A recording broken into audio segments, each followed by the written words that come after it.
So what you'll need is minced meat. Here I have some pork mixed in with beef. You can use any minced meat you like. Some soy sauce, gochujang, sesame seed oil, and some rice vinegar. I'm going to be using one that is already pre-made. If you're using some plain rice vinegar, you'll need to use some honey or some sugar.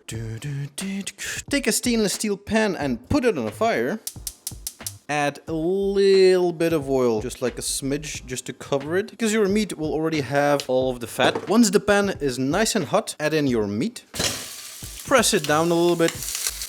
Break it apart and just fry it until it's all nice and crispy. If you are using low-fat minced meat, make sure to add a little bit more oil to balance it out. Alright, once the meat is starting to get some color, let's add our ingredients. The soy sauce, the rice vinegar, gochujang, 1 tablespoon of each, 1 teaspoon of sesame oil, and finally, I forgot to mention in the ingredients a splash of water. Here I have 50 milliliters of water.